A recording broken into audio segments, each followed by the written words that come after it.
10 நிமிஷத்தில் டக்குன்னு one pot ரசம் சாதம் இது எப்படி செய்யலாம்னு சொல்லிட்டு பார்க்கலாமா. ஒரு பவுல் எடுத்துக்கோங்க, அதில் 1 கப் அரிசி எடுத்துக்கோங்க, இதோட 1/4 கப் துவரம்பருப்பு அதையும் இதோட சேர்த்து நல்லா க்ளீன் பண்ணி அலசி எடுத்துக்கோங்க. இதை ஒரு ½ அன் ஹவர் நம்ம ஊற வைக்கணும். தண்ணி சேர்த்து இதை ஒரு ½ அன் ஹவர் அப்படியே ஒரு ரெஸ்ட்டில் வச்சுருங்க, ஊற வச்சுருங்க. இப்போ ரசத்துக்கு தேவையான பொருட்களை சேர்த்துக்கலாம். 1 டீஸ்பூன் சீரகம், 1 டீஸ்பூன் சோம்பு, 1 டீஸ்பூன் மிளகு, 1/4 டீஸ்பூன் கடுகு இதையெல்லாம் சேர்த்துக்கோங்க. சேர்த்து நல்லா கொரன்னு அதை இடித்து எடுத்துக்கோங்க. இடிச்சதை ஒரு பவுலில் சேர்த்துக்கோங்க, எடுத்து வச்சுக்கோங்க. இப்போ அதே உரல்லையே நம்ம 3 சின்ன வெங்காயம், 4 பல் பூண்டு, 3 க்ரீன் சில்லி அதையும் நல்லா இடித்து எடுத்துக்கோங்க. இந்த மாதிரி நல்லா இடித்து எடுத்துக்கணும். இப்போ இதையும் இதோட சேர்த்துக்கோங்க. இப்போ ரச சாதத்துக்கு ஒரு தாளிப்பு கொடுத்திக்கலாம். ஸ்டவ் ஆன் பண்ணிக்கோங்க, கடாயை வச்சுக்கோங்க. கடாய் ஹீட் ஆனோன்னா 1 டேபிள் ஸ்பூன் கீ சேர்த்துக்கோங்க.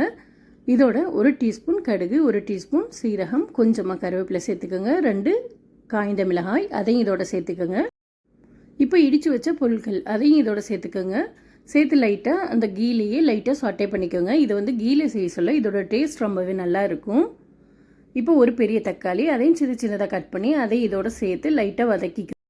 இப்போ இதுக்கு தேவையான மசாலா சேர்த்துக்கலாம். கொஞ்சமாக 1/4 டீஸ்பூன் மஞ்சள் தூள், 1 டேபிள் ஸ்பூன் ரச பவுடர், கொஞ்சமாக இதுக்கு தேவையான உப்பு அதையும் சேர்த்து லைட்டாக இந்த ஆயிலையே சாட்டே பண்ணிக்கோங்க. வெங்காயம் பூண்டு எல்லாமே நல்லா வதங்கி வரணும். இப்போ வாசனைக்காக கொஞ்சமாக கொத்தமல்லியில் சேர்த்துக்கோங்க. ஒரு சின்ன சைஸ் லெமன் அதை ஊற வச்சு அதையும் கறந்து இதோட சேர்த்துக்கோங்க. புளிப்புக்காக அதையும் இதோட சேர்த்துக்கோங்க. சேர்த்து நல்லா கொதிக்க வைங்க. இந்த மாதிரி திக்கான பேஸ்ட்டாக வரணும்.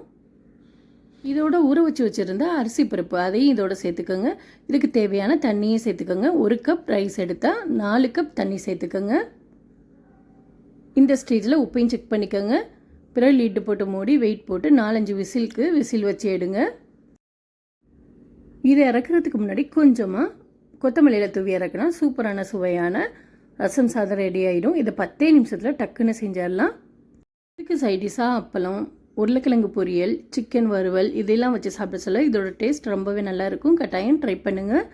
ட்ரை பண்ணி பார்த்துட்டு எப்படி வந்துச்சுன்னு கீழே கமெண்ட் பண்ணுங்கள். பிடிச்சிருந்தா லைக் பண்ணுங்கள், ஷேர் பண்ணுங்கள். இந்த மாதிரி வீடியோக்கு என்னோட சேனலை சப்ஸ்கிரைப் பண்ணிக்கோங்க.